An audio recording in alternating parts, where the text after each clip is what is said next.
Donc, dessin de mode d'après une photo qui va nous servir de base pour la pose.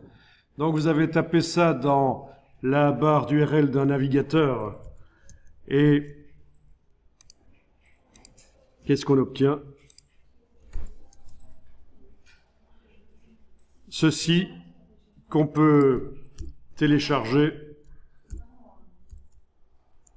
Vous le téléchargez en local. En local, ça veut dire que vous le mettez sur l'ordinateur. Le fichier n'est pas dans le cloud, il est téléchargé sur le disque dur de l'ordinateur. Alors, à l'origine, cette photo, je l'ai trouvée sur le site Pexel. Et en fait, dans un moteur de recherche comme Bing, si vous tapez Fashion Model, vous tombez sur plein de photographies, bien sûr, de modèles. Enfin, c'est pas à moi à vous expliquer comment trouver des images de modèles sur le web. Alors, vu que c'est juste la pose et que la photo, à la fin, va disparaître, il n'y a plus que votre dessin qui sera vu, eh bien, ce n'est pas très grave si l'image n'est pas du domaine public ou du Creative Commons au niveau de la licence. Je ne pense pas qu'il y ait de droit d'auteur sur la pose. Vous voyez, c'est juste pour avoir la position des bras et du buste et des jambes. Voilà. Alors, il existe d'autres solutions, notamment le petit mannequin en bois que vous connaissez, ou sa version numérique en ligne, ça existe aussi, voilà.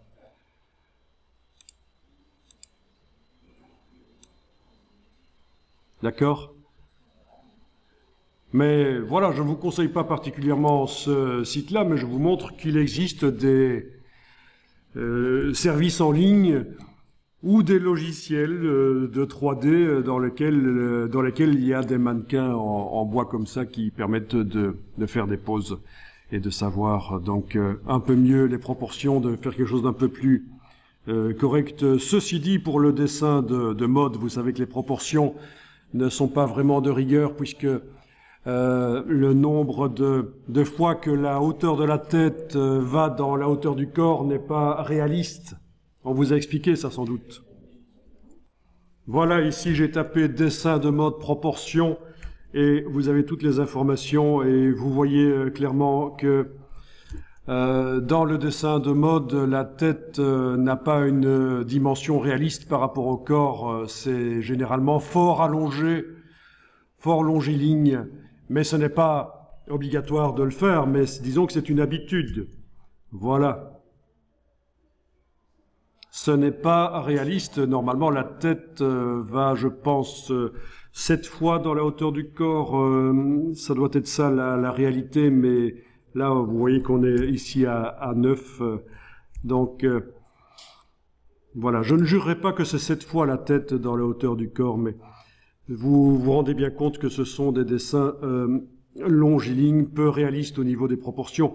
Mais ce n'est pas très grave. C'est comme ça que le dessin de mode se fait. C'est l'habitude des choses très élancées, très expressives. Et justement, ce qu'on a vu avec les traits artistiques précédemment, là, pour faire du dessin expressif, ça va être pas mal. Ça peut aider. Ça peut aider.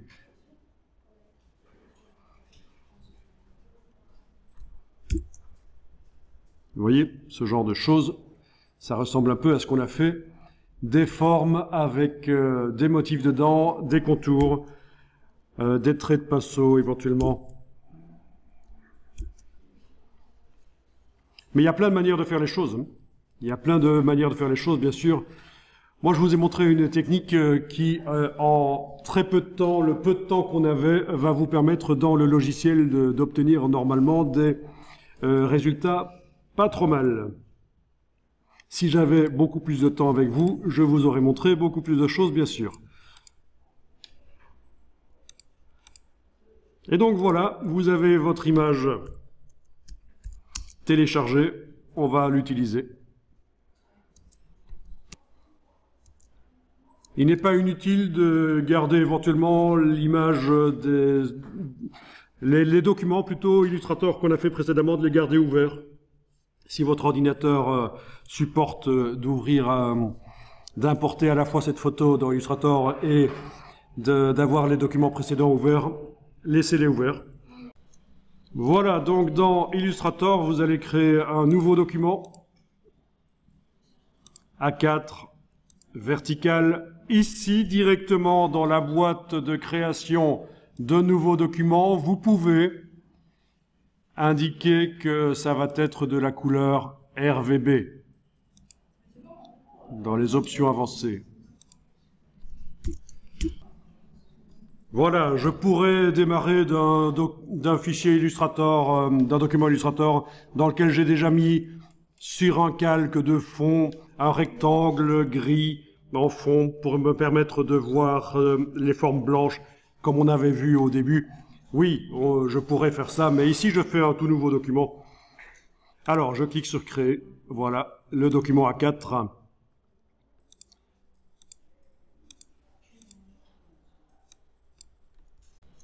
Voilà, donc dans Illustrator, vous allez créer un nouveau document. A4, vertical, ici directement dans la boîte de création de nouveaux documents, vous pouvez indiquer que ça va être de la couleur RVB dans les options avancées. Voilà, je pourrais démarrer d'un fichier Illustrator, d'un document Illustrator dans lequel j'ai déjà mis sur un calque de fond un rectangle gris en fond pour me permettre de voir les formes blanches comme on avait vu au début. Oui, je pourrais faire ça, mais ici je fais un tout nouveau document. Alors, je clique sur Créer. Voilà, le document A4.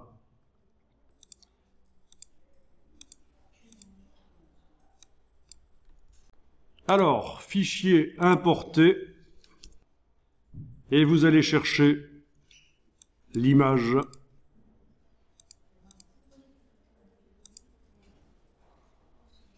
Importer. Et vous déterminez la dimension de l'image au moment où vous l'importez. Parce que c'est vrai que si vous cliquez, j'ai jamais testé avec cette image, mais vous me dites que vous avez testé et qu'elle est super grande quand on fait juste cliquer. Ah ben oui, elle est super grande, regardez-moi ça par rapport à la 4, c'est monstrueux.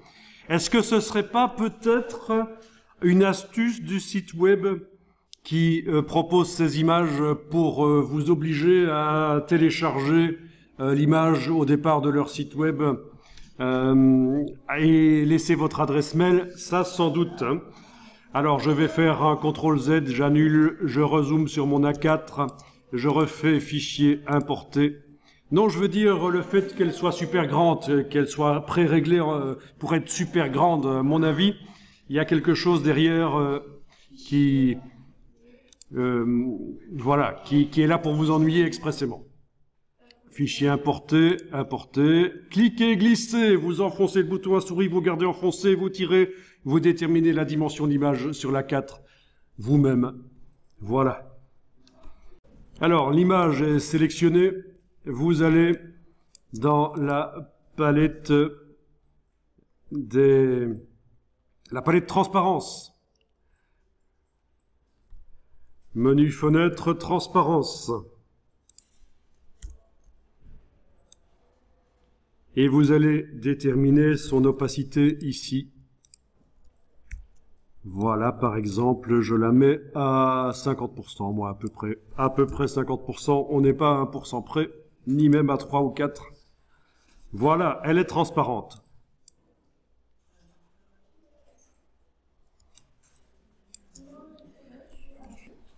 Dans la palette des calques, menu fenêtre calque, vous allez pouvoir renommer le calque. Alors, il y a quelque chose que je vous montre maintenant, que j'aurais pu vous montrer à n'importe quel moment, mais ça peut être important et intéressant, c'est que les vignettes des calques et des objets dans la palette des calques peuvent être plus grandes, en fait, comme dans Photoshop. Et pour ça, vous allez dans le menu de la palette des calques jusqu'à la ligne option de panneau, c'est la dernière ligne. Et là-dedans, si vous voulez avoir les vignettes les plus grandes possibles, vous allez choisir taille autre, 80. Ça, c'est le maximum. Ça vous fera des vignettes plus grandes.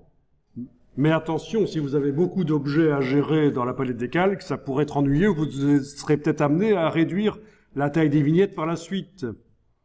Parce que il y aura peut-être trop d'objets. Mais en tout cas, voilà. Avec des vignettes à 80 pixels, vous voyez ce qu'on obtient. C'est un peu comme dans Photoshop, on a une palette des calques avec des grandes vignettes. Et ça peut aider à reconnaître les objets plus facilement quand on en a plein. Mais pas trop quand même, dans la palette des calques. Alors, ce calque, je disais, je vais le renommer modèle. Voilà. Et le verrouiller. Voilà, il est verrouillé. Et on va créer un nouveau calque. Un nouveau calque que vous placez en dessous. Voilà. Donc, je l'ai fait glisser. Je le fais glisser en dessous du calque modèle. Le calque sur lequel je vais dessiner. Alors, je vous montre ici, je suis en train de dessiner sur le calque du dessous, il est activé, il est en surbrillance, il n'est pas verrouillé, l'autre il est verrouillé. Et au crayon, vous allez pouvoir tenter le dessin de quelque chose, une forme, comme celle-ci par exemple, voilà. Vous voyez ? Et puis après, je vais vous montrer comment on peut lui donner du caractère et aussi la modeler. Donc, le vêtement que vous allez dessiner va être en plusieurs parties et vous allez gérer la superposition de ces différentes parties en ouvrant le calque. Là, vous allez ouvrir et gérer l'empilement, bien sûr. Mais ça, je vous laisserai faire. Je vais juste vous montrer rapidement comment je démarre le travail ici. Voilà, ça a créé un dessin avec un fond transparent et un contour noir. Je peux donner éventuellement une couleur de fond à cette forme qui est sélectionnée. Donc, case de fond en avant-plan, palette nuancier, menu fenêtre nuancier. Bien sûr, toutes les couleurs qu'on avait créées dans les autres documents ne s'y trouvent pas, ni les motifs. C'est pour ça que je vais vous montrer comment transférer des éléments, des styles graphiques, des motifs d'un document à l'autre. On va les puiser dans nos autres documents pour amener des motifs ici dans la palette nuancier, dans la palette style graphique. Oui, parce que là, tout a disparu, parce que c'est ça le principe d'Illustrator. Les motifs qu'on crée, les couleurs, tout ça, les dégradés, c'est pour le document sur lequel on travaille, mais ça ne se retrouve pas dans les autres documents. Il faut les transférer, il faut il faut connaître la solution, l'astuce, la procédure. En tout cas, ici, j'ai possibilité d'aller sur cette forme qui est sélectionnée, mettre en couleur de fond une couleur ici, voilà. Et vous voyez ce qui se passe. La forme a pris la couleur que je lui ai donnée, mais comme la photo est en transparence par-dessus, on voit encore la photo. Ça, c'est une bonne astuce parce que parfois, dans Illustrator, on vous montre comment prendre comme modèle une photo, hein, comment prendre une photo en tant que modèle le temps de dessiner, mais on la place en dessous. Et le problème, c'est chaque fois que vous faites des formes, ça vient cacher la photo. Ici, non. La photo, elle est sur le dessus, donc elle sera jamais cachée. Et alors, si vous voulez voir ce que ça donne, de temps en temps, vous pouvez enlever l'œil en face du calque de la photo et vous voyez ce que vous faites sans la photo. Voilà. C'est aussi simple que ça. Alors, on va enregistrer le document pour ne pas perdre ce qu'on vient de faire là déjà.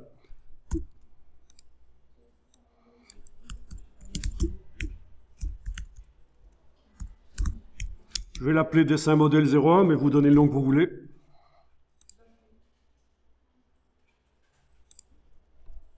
Alors, quelque chose qu'on a vu, c'est qu'on peut remodeler au crayon, mais quelque chose qu'on n'a pas vu, c'est ceci qui va vous intéresser, je pense, c'est l'outil de déformation. Alors, vous allez pouvoir aller ici chercher derrière l'outil qui s'appelle largeur. Et je vous rappelle que vous avez la palette des outils d'Illustrator complète, vous l'avez demandé complète en 2 colonnes, on l'avait fait au tout début, parce que la palette simplifiée d'Illustrator n'a pas les outils au même endroit, donc bonjour les dégâts pour trouver l'outil. Là, vous avez vraiment la palette complète. Derrière l'outil qu'on appelle largeur, vous avez un outil qu'on appelle déformation, vous pouvez aller chercher ça. Et alors, votre forme qui est sélectionnée là, vous allez pouvoir la modeler grâce à ça. Donc, essayez, regardez ce que ça donne. Eh bien si, c'est trop gros, c'est pour ça que j'annule, exactement. Et qu'on va modifier la dimension de la broche de déformation. Et pour faire ça, vous devez double-cliquer sur l'outil de déformation. Et dans la boîte qui s'est ouverte, vous allez pouvoir choisir, par exemple, 15 à la place de 35. Touche tabulation, 15. Alors, si tu es toujours en point, c'est les unités de mesure qu'il fallait modifier la fois passée, non? On va aller vérifier ça. Ok. Donc voilà, j'ai fait en plus petit. Alors, allons vérifier les unités de mesure, puisque donc dans vos préférences unités, menu édition, préférences, unité. Édition, préférences, unité. Est-ce que vos préférences générales sont bien en millimètres? Donc voilà, c'était en point chez toi. Maintenant, normalement, si tu double-cliques sur l'outil, ça devrait être un réglage en millimètres. Et voilà. Et alors là, vous pouvez aller modeler, si vous voulez, comme vous voulez, la forme avec la broche plus ou moins grande, comme vous la souhaitez. Donc, c'est une manière de faire. C'est un peu bizarre ce que je fais là, mais c'est pas grave, ça fonctionne. Bien sûr, on a toujours le crayon qui permet de remodeler, c'est sûr. On a toujours la flèche blanche, quand on clique à côté, qui permet de remodeler aussi. On englobe les points qu'on veut remodeler, on peut bouger. Voilà.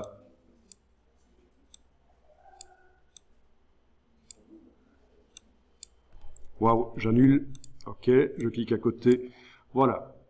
Donc on a différentes choses pour vous aider à modeler la forme sélectionnée.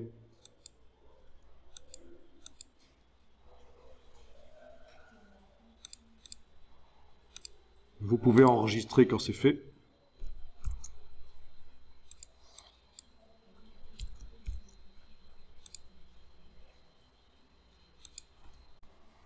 Donc, n'oubliez pas que c'est du dessin de mode, ça doit donner l'impression. Donc ici, il ne s'agit pas d'être nécessairement très précis, c'est pas du dessin technique à plat. Vous voyez, c'est la différence. Hein. Ici, c'est pour donner vraiment l'impression du vêtement. Vous connaissez le processus, hein, le dessin du designer. Ensuite, on en fait un dessin technique à plat. Ensuite, on en fait un patronage. Voilà, donc c'est différents processus que vous connaissez mieux que moi, mais n'essayez pas ici de faire quelque chose d'hyper précis, c'est le dessin général du vêtement, l'impression générale qu'on donne. Alors, quelque chose qui va être intéressant, et je sélectionne la forme ici, c'est lui donner du caractère par l'outil de simplification éventuellement. Mais avant d'utiliser cet outil, bien sûr, je viens d'enregistrer le document, comme ça, au cas où je me plante au point de vue créatif ou technique, il me reste la version qui est sur le disque dur. C'est toujours intéressant d'enregistrer de temps en temps sous un nom différent, au cas où on se plante, il nous reste la version d'avant au moins. Alors, regardez ça, menu Objet tracé simplifié. Objet tracé simplifié. Alors, si c'est une fonction que vous utilisez souvent, il faut savoir qu'on peut lui ajouter un raccourci clavier qui apparaîtra là. Et donc, en appuyant sur 2 touches au clavier, la fonction simplifiée arrivera. Parce que c'est vrai que certaines fonctions d'Illustrator n'ont pas de raccourci clavier, mais on peut les faire par l'éditeur de raccourci clavier, dans le menu édition raccourci clavier. Je n'ai pas le temps de vous le montrer ici, mais je vous dis que techniquement, si vous allez souvent dans un menu chercher la même fonction et qu'il n'y a pas de raccourci, vous pouvez lui en créer un. Ici, c'est objet tracé simplifié. Voilà. Vous pouvez cliquer sur les 3 petits points qui sont là pour montrer la boîte complète. Alors ici, vous avez la simplification de la courbe. Plus vous allez vers la gauche, plus la courbe se simplifie. Vous enlevez des points. Ça, c'est le curseur simplifier la courbe. Vous avez en dessous le curseur seuil de l'angle. Ça modifie également les choses. Et alors, quelque chose qui peut être intéressant, c'est convertir en ligne droite. Si on veut un dessin moins mou, parce qu'avec le crayon, on fait souvent des dessins qui ont l'air un peu mous, eh bien, ça peut aider ça, convertir en ligne droite, et vous avez un dessin qui est constitué de lignes droites, dès que vous cochez ça. Si c'est pas génial, ça. Ensuite, vous avez le curseur, là, qui vous permet de déterminer le nombre de droites. Voilà.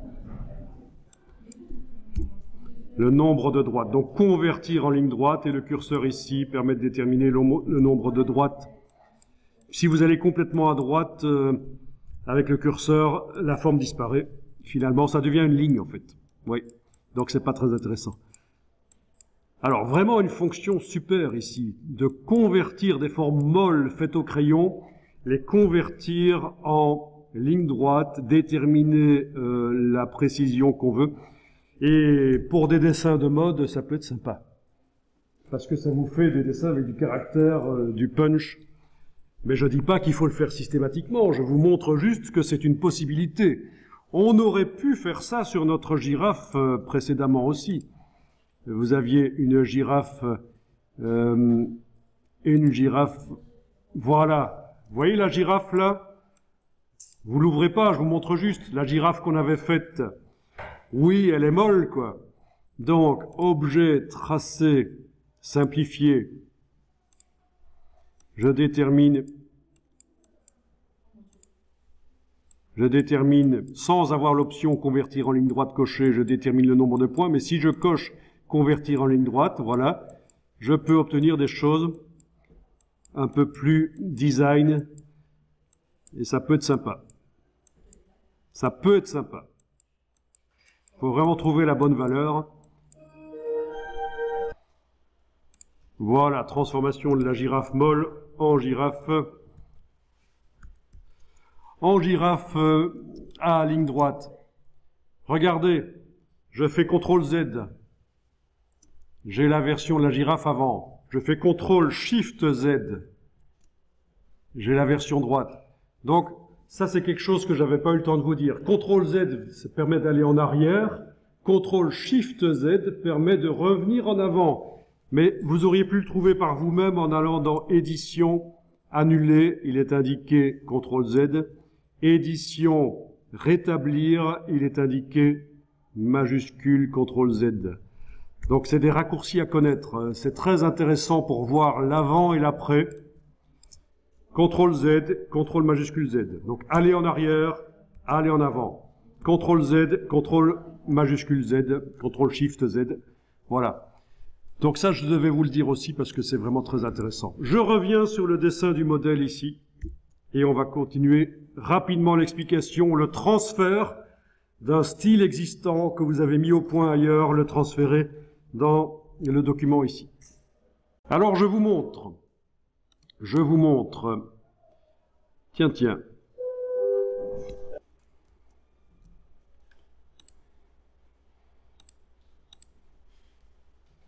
Ok, oui, c'est là.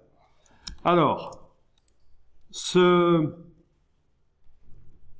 d'abord, je vais enregistrer ceci sous un nouveau nom, sinon je risque d'écraser ma girafe qui était molle. Voilà, c'est fait. Donc, vous regardez, et vous allez voir comment ça se passe. Je veux transférer ce style-là, et peut-être même aussi celui-là, sur le dessin du modèle ici? Eh bien, c'est simple. Je vais sélectionner avec la flèche noire, sélectionner cette forme-là. Peut-être même en même temps celle-là avec la touche majuscule clic. Ah oui, on n'avait peut-être pas vu ça. Majuscule clic permet d'activer deux formes. D'accord? Clic, majuscule clic. Donc les deux formes sont sélectionnées. Est-ce que les deux formes utilisent un style graphique? Dans la palette style graphique, je vérifie, parce que c'est important.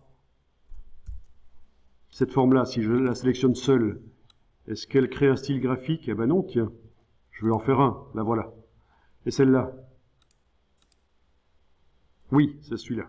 Ok, les deux styles graphiques sont là. Donc, clic, majuscule clic, édition copier, donc CTRL-C.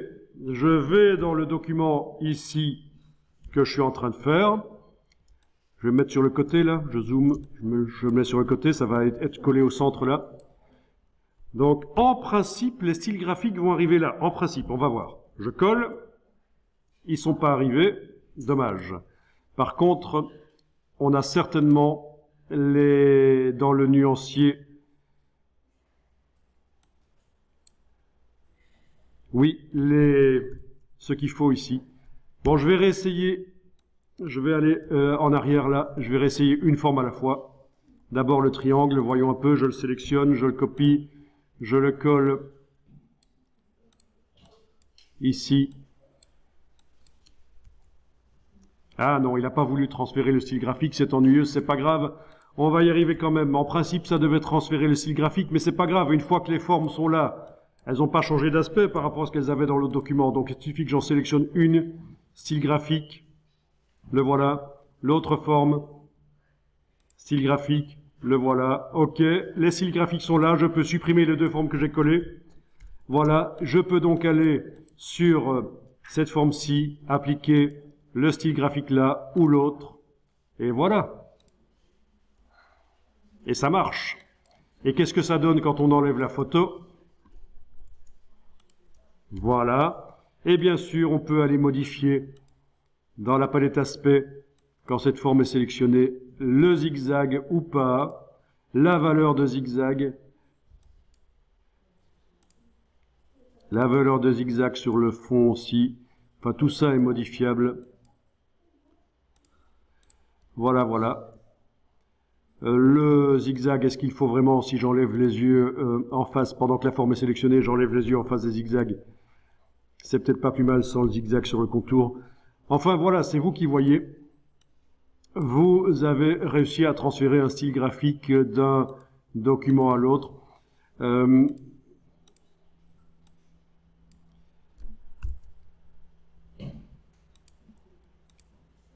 mode de fusion par rapport au dégradé d'en dessous peut encore être modifié, bien sûr. Voilà.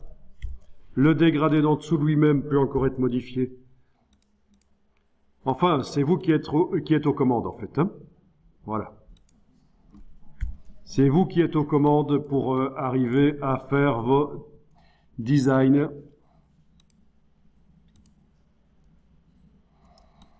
Après, il faudra aussi dessiner les bras de la demoiselle et la tête, bien sûr, vite fait. Et alors, ce qui peut aider, c'est de faire sur différents calques. Et je vais terminer par là. Oui, je termine par là parce que nous sommes pris par le temps. Vous avez vraiment intérêt à utiliser les calques, qui sont là bien sûr, les calques, pour séparer les choses. Donc là, ça peut être le calque. Mon dessin. Complètement, voilà. Puis je peux avoir un autre calque que je vais appeler la figure, un autre calque que je vais appeler buste et bras. Voilà. Peut-être que buste et bras, je vais le placer sous la figure. Voilà. Et le fait de séparer comme ça les choses va vous permettre de faire les choses plus facilement. Vous allez pouvoir verrouiller des calques pendant que vous travaillez sur un calque. Ce sera beaucoup plus facile. Ici, je vais rapidement avec le crayon pour dessiner le buste et les bras. Voilà.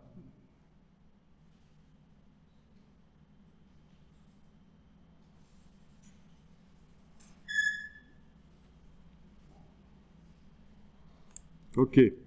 Donc, ah oui, il y a des choses qu'on a... Voilà. Voilà, voilà. Ok. J'y vais évidemment rapidement parce que faut que ce soit fait vite. Voilà. Ok. Donc voilà ce que ça donne vite fait.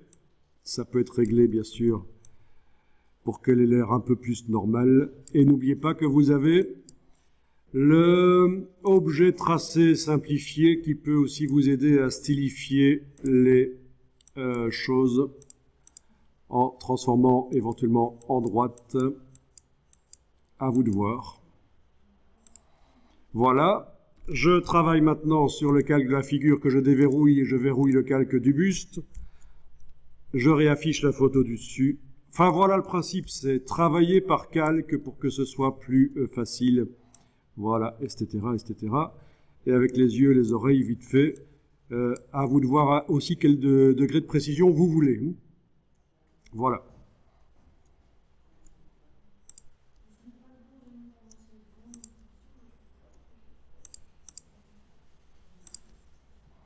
Je pourrais même faire un calque pour les yeux et la bouche, etc.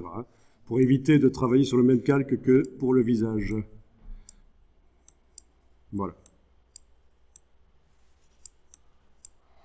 Voilà. Ok.